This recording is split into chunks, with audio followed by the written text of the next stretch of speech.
Holy sh!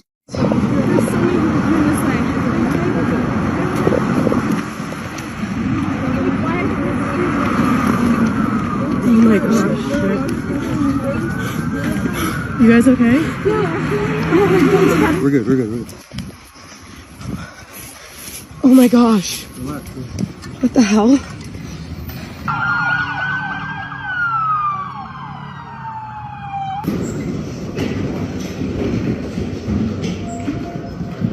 This way. Where do I need to sit? This way.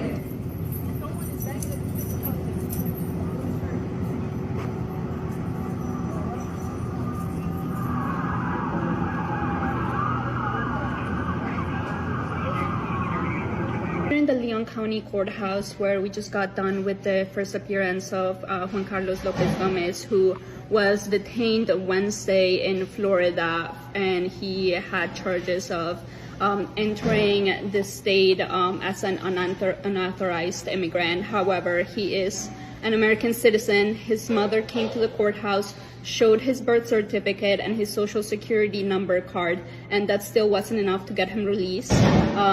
The judge just said that she was sorry, and the attorney working for the state said that because he had an ICE hold, he couldn't be released, even if the court didn't find probable cause for his arrest.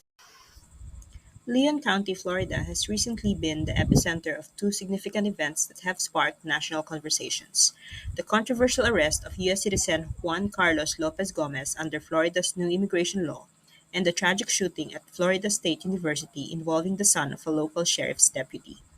This video delves into both incidents, highlighting the systemic issues and community reactions that have emerged in their wake. Drop your thoughts in the comments. It'll help YouTube recommend this video to a wider audience. Like, subscribe, and don't miss more real talk. Just a quick note, full credit goes to the original creators of these videos.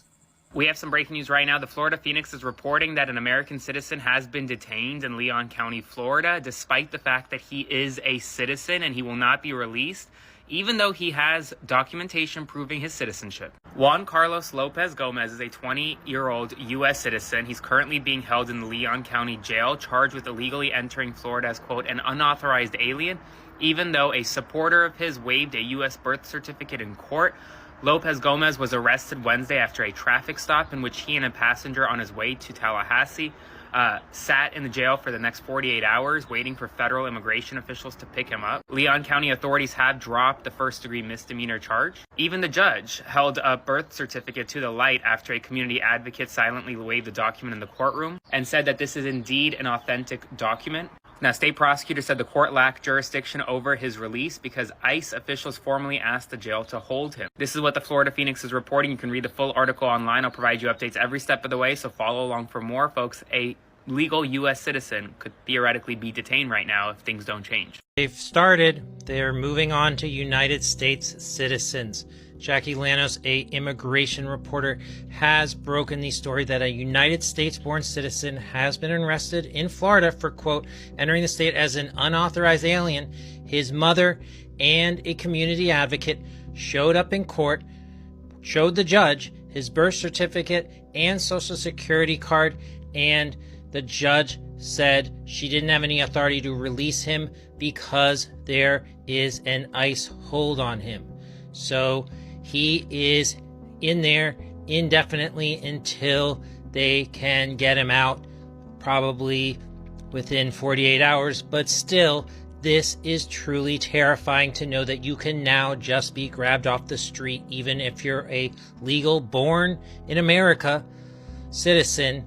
ICE is picking people like you up, and there's no way to get out of jail, at least for the meantime. Juan Carlos Lopez-Gomez, a 20-year-old U.S. citizen born in Georgia, was arrested in Leon County under Florida's new immigration law, accused of illegally entering the state as an unauthorized alien. Despite presenting his birth certificate in court, he was held in jail for over 24 hours. But good news, he was just released.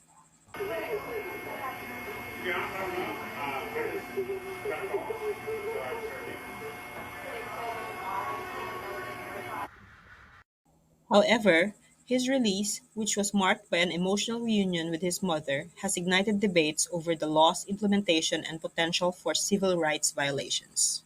At approximately 11:50 a.m. Thursday, April 17th, a gunman opened fire on the main campus of Florida State University in Tallahassee, shooting multiple individuals in the vicinity of the Student Union building. FSU police responded immediately, engaged, neutralized, and apprehended the shooter. 2 victims of deceased are deceased, and 5 individuals have been transported to a local hospital with gunshot wounds. The shooter has also been transported to a local hospital. The 2 deceased are not students. The shooter is believed to be a current FSU student. The shooter is 20-year-old Phoenix Eichner, and he's the son of a Leon County Sheriff deputy. Unfortunately, her son had access to one of her weapons, and that was one of the weapons that was found at the scene. Do we know if the weapon that was used was his parents' service weapon? And if so, what are the rules around storing service weapons? Right. No, that's a good question. This weapon was a weapon that the deputy previously used. A lot of times, many agencies, mine included, when we transition to a new handgun, the officers are allowed to purchase the handgun they used prior. And correct me if I'm wrong, Sheriff, but I believe that's the case here. This was a handgun that deputy used prior to them transitioning to a new handgun, and so it was her personal handgun.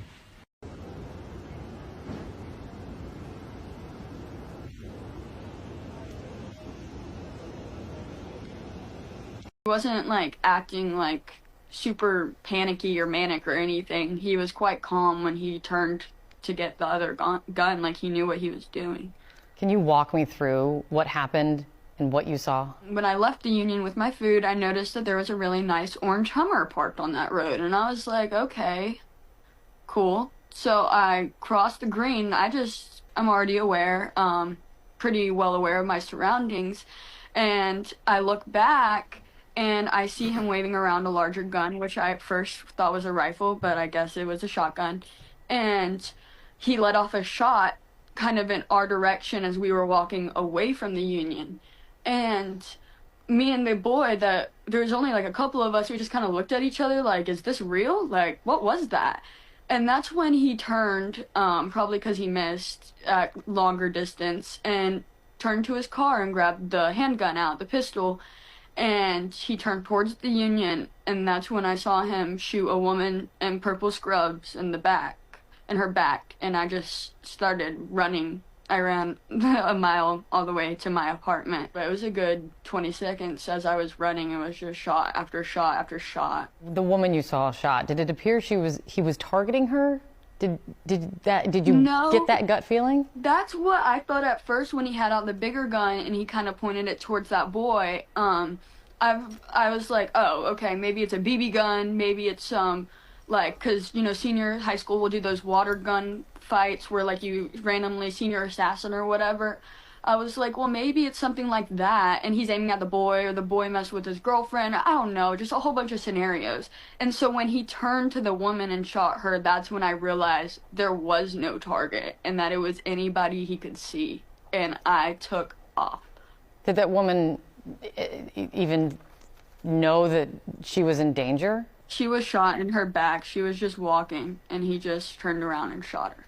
And she just went to the ground at that point? And I left. I ran. So, on April 17, 2025, just yesterday, a shooting occurred at Florida State University, resulting in 2 deaths and 6 injuries. The suspect, 20-year-old Phoenix Eichner, is a political science student at FSU and the son of a Leon County Sheriff's deputy. Authorities report that Eichner used his mother's former service handgun in the attack. The incident has shocked the community and raised concerns about gun access and mental health support. One has even questioned if Eichner will be deported to El Salvador, since he is a homegrown that has committed a crime. So once he gets out the hospital, he should be on a flight to El Salvador, right? Ain't that what homegrown terrorists are supposed to be sent to? El Salvador? This is in reference to U.S. President Trump's recent hot mic incident with El Salvador's President Bukele. Demanded the people wanted to change over, and they wanted to. He demanded they love you, they love what you do. You know, I'm not your supporter. I want him to do, for homegrown criminals next. Yeah. They said homegrown's the next. The homegrown's built. You got to build about 5 more places. Yeah, that's fair. All right. It's not big enough. No, yeah. These two events have prompted widespread reactions. Community members are questioning the enforcement of new immigration laws and the oversight within law enforcement agencies. As investigations continue, there is a growing call for transparency, accountability, and policy reforms to prevent such incidents in the future. Thank you for joining us as we explored these critical events in Leon County. If you found this video informative, please like, share, and subscribe to stay updated on this and other important stories. We welcome your thoughts and discussions in the comments below. Let's continue to engage in meaningful conversations about justice, safety, and community well-being. Thanks for watching. I'll see you in the next one.